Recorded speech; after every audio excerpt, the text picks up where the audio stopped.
مدد صاحب نیتوں کا حال تو اللہ جانتا ہے، اس پہ انالیسس تو ہو سکتا ہے لیکن وہ پارشل انالیسس بھی ہو سکتا ہے، سبجیکٹیو ہے. آپ کس طرح دیکھتے ہیں کہ کیا ہم ہر ترمیم کو یا خاص طور پہ اس ترمیم کو اس طرح دیکھیں کہ نیت کا فطور ہے؟ نہیں دیکھیں، میرے خیال ہے ہمارے یہاں جو ہے، اور یہ پہلے دن سے ہمارے یہاں ایک نظام کا کنفیوژن ہے جی کہ اس ملک میں کون سا سسٹم چلایا جائے جی اور ہم تجربات کرتے رہتے ہیں. ہم سیاسی جماعتوں کے تجربات کرتے رہتے ہیں، ایک جماعت بناؤ پھر اسے توڑو، پھر دوسری جماعت بناؤ، ایک حکومت بناؤ پھر اس کو، جب کلیئرٹی نہیں ہے. اور میں یہ اکراس دا بورڈ کہہ رہا ہوں کہ ہمارے یہاں سسٹم کے بارے میں کوئی کلیئرٹی لیکن نہیں ہے. آپ نے ایک سوال کا جواب ٹھوک بجا کے نہیں دیا کہ جو ترامیم، نیت کا حال تو اللہ جانتا ہے، اس پہ انالیسس تو ہو سکتا ہے ہر بندے کا اپنا، جو ترامیم حکمران اتحاد کسی بھی دور کا اور اس وقت اس دور کا کیوں کر رہا ہے؟ اگر لارا نہیں وہ تو کیوں تو سر آپ وہ کیوں تو بہت امپورٹنٹ سوال ہے. آئین دیکھیں، آئین کوئی مذاق نہیں ہے. آپ کے خیال میں کیوں کر رہے ہیں یہ آئینی عدالتیں وغیرہ جو بن رہی ہیں؟ اس لیے کہ دے فیل انسیکیور. کس سے؟ ظاہر ہے جن قوتوں نے ماضی میں ہٹاتے رہے ہیں ان سے انسیکیور فیل کرتے ہیں. جوڈیشری ہٹاتی رہی ہے ان کو. دیکھیے 58(2)B ختم ہوا تو 184(3) نے اس کی جگہ لے لی. تو ایک انسیکیورٹی ہے نا، پہلے 58(2)B کی تو آپ کو انسیکیورٹی. لگتا ہے کہ موجودہ گورنمنٹ جو ہے یا گورنمنٹس ہے ان کو سپریم کورٹ سے کوئی خدشہ ہے اس لیے کوئی آئینی عدالت الگ بنا رہے ہیں؟ اس لیے کہ جب آپ سپریم کورٹ سے بالکل خدشہ ہوگا، کیوں نہیں ہوگا سپریم کورٹ سے؟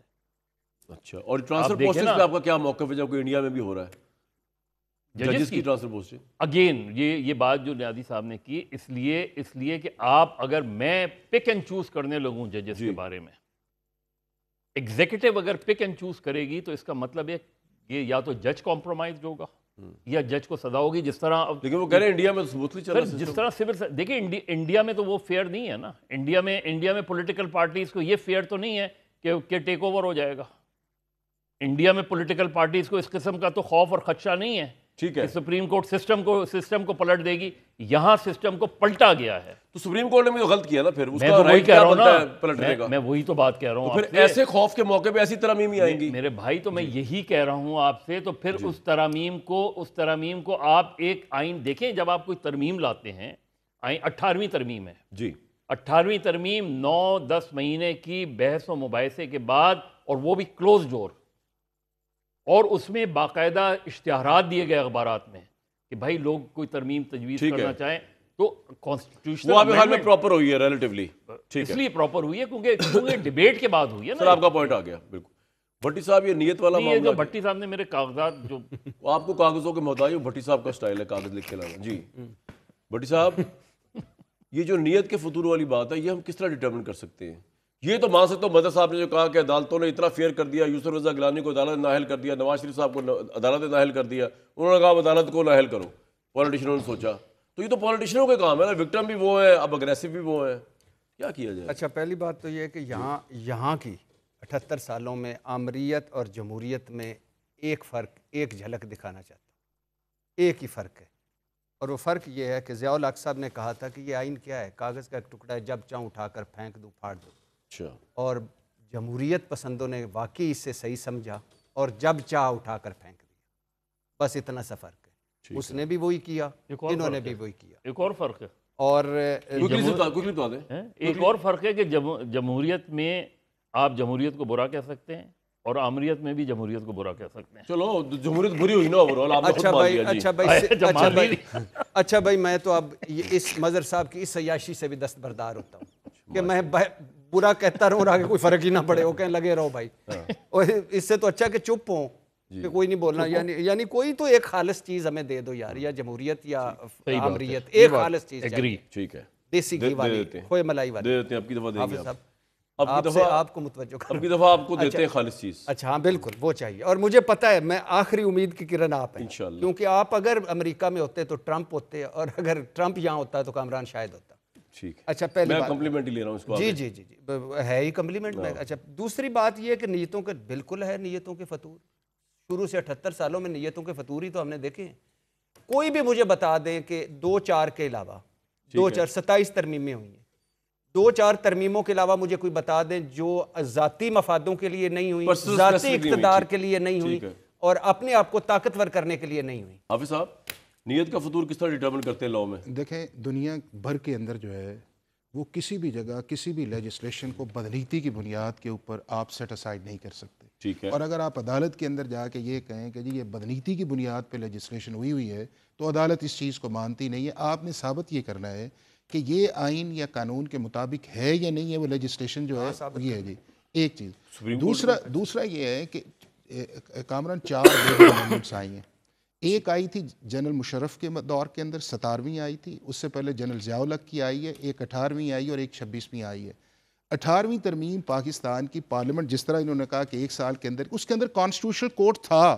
یا تو یہ ہونا کہ کانسٹیٹیوشنل نیا آئیڈیا آیا وہ constitutional court charter of democracy میں بھی تھا. وہ اس لیے نہیں بن سکی کہ نہیں وہ اس لیے نہیں بن سکی کہ Iftikhar Chaudhry charter of democracy میں اور بہت مثلاً سیویلین سپریمیسی مثلاً یار سپریمیسی اپنی نہیں میں چارٹر آف ڈیموکریسی کی بات کر رہا ہوں. مثلاً کسی کے کندھے پہ آ کر کوئی نہ کسی کو گرانا, مثلاً سازشیں آئندہ نہیں ہوں گی. تو کیوں پیپلز پارٹی نون لیگ نے سازشیں کی اور پی ٹی آئی نے آپس میں ایک دوسرے کے بھائی جان میں یہ آپ کی بات سے ایگری کرتے ہوئے میں کہہ رہا ہوں. جی اچھا اب یہ ہے کہ 18ویں ترمیم کے اندر جو ہے جب آئی گئی ہے میں اسی پہ کہہ رہا ہوں تو وہ ترمیم کے اندر 2 اریٹنٹ آئے نا. ایک آپ نے کانسٹیٹیوشنل کورٹ جو ہے آپ نے وہ نہیں بنائی, اور دوسرا جو پرانا آئیڈیا ہے جو اپوائنٹمنٹس کا ڈیڈ لاک ہے کہ اگر پی ٹی آئی گورنمنٹ میں بھی تھی, اگر گورنمنٹ میں تھی نہیں, اور 40 سے زیادہ ممالک کے اندر آپ کی کانسٹیٹیوشنل کورٹ ہے, کیا وہ سارا کچھ آئیڈیا میں کوئی پرابلم نہیں ہے میرے خیال میں, لیکن ایکسیکیوشن جو ہوتی ہے نا امپلیمنٹیشن ہے. اور اگر پی ٹی آئی ججوں کو جس طرح اتنی ساری عدالتوں کی ضرورت کیوں ہے ہمارے یہاں؟ نہیں وہ اس لیے ضرورت ہے نا کہ آپ کی ہائی کورٹ یا سپریم کورٹ اسی کام میں لگی ہے. آپ نے اسپیشل کورٹ بنائی, 15 سال لگے وہ کسی کی آپ نے اسپیشل کورٹ بنائی, آپ نے اینٹی ٹیررزم کورٹس بنائی, آپ نے نہیں جو اصل ریلیف جو عدالتوں میں لوگوں کو. اگر آپ سمجھتے ہیں کہ چارٹر آف ڈیموکریسی ٹھیک تھا تو پھر چارٹر آف ڈیموکریسی کے اندر تو تھا ایک منٹ, چارٹر آف ڈیموکریسی میں تو بھائی یہ بھی تھا کہ پولیٹیکل انٹرفیرنس نہیں ہوگی. سر چلے وہ تو کچھ نیائی صاحب, آپ کے خیال میں یہ 27ویں ترمیم ایک تو آپ کو لگتا ہے ایزلی پاس ہو جائے گی, اور اس کا کانسیکوینسز آپ کیا امپلیکیشن دیکھتے ہیں آپ جب اگر پوری پارلیمنٹ آن بورڈ ہے تو؟ دیکھیں پہلے تو خیر میں 2 باتیں اور ایڈ کر دوں جو رہ جاتی ہیں کہ مجھے سمجھ نہیں آتی کہ کچھ ترمیموں کے بغیر کوئی گزارا نہیں چل رہا تھا. سپریم کورٹ نے کہا جی الیکشن کرائیں 13 مئی کو, تو ہم نے کرائے. سپریم کورٹ کے 11 ججز نے کہا جی کہ جو خصوصی نشستیں ہیں وہ تحریک انصاف کو دے دی جائیں, تو ہم نے دے دی. تو کرائسس یہ نہیں ہے, اس کو بھول جائیں. اور ضرورت جب وہ آپ نہیں کر رہے تو اور بھی کئی کام ہو سکتے ہیں ان کے بغیر. لیکن یہ 27ویں ترمیم اور 26ویں ترمیم, پہلی تو بات ہے کہ سارے مجھے بدر صاحب نے بھی وہی بات میں جو کہا رہا تھا انہوں نے زیادہ اچھے طریقے سے پیش کر دی. بھٹی صاحب نے انڈورس کر دیا. آپ نے کہا جی آئیڈیا میں پرابلم نہیں ہے, ایکسیکیوشن میں پرابلم ہے. یہی میں کہہ رہا ہوں کہ نیت کا اور ایکسیکیوشن یہ ہوتا ہے کہ عمل کا دارمدار کہ جب آپ ایکسیکیوٹ کرتے ہیں تو آئیڈیا تو میں نے کبھی بھی نہیں کہا. سر ابھی اس وقت اس گورنمنٹ کی نیت کیا لگ رہی ہے آپ کو 27ویں ترمیم لانے میں؟ اگر نہیں نیت تو مجھے تو کوٹ کے بدنیتی لگ رہی ہے کہ انہوں نے کچھ لوگوں کو گھیرنا ہے اسپیسیفک. ضیاء الحق صاحب یہ کر سکتے ہیں, مشرف صاحب یہ کر سکتے ہیں, ترمیم میں فلاں بندے کو یہ بچت ہو سکتی ہے, فلاں بندے کو پھانسی دی جا سکتی ہے, فلاں کو نہیں دی جا سکتی. آج تک یہی تو یہ بھٹی صاحب نے یہ چند الفاظ میں کہی ہے. یہ میں رو رہا ہوں کہ بھائی آپ کے اندر جو نیت ہے, میں اگر خانہ کعبہ چلا جاؤں تو مطلب یہ نہیں کہ میرا حج ہو جاتا ہے, میری نیت کے ساتھ جو بھی ہو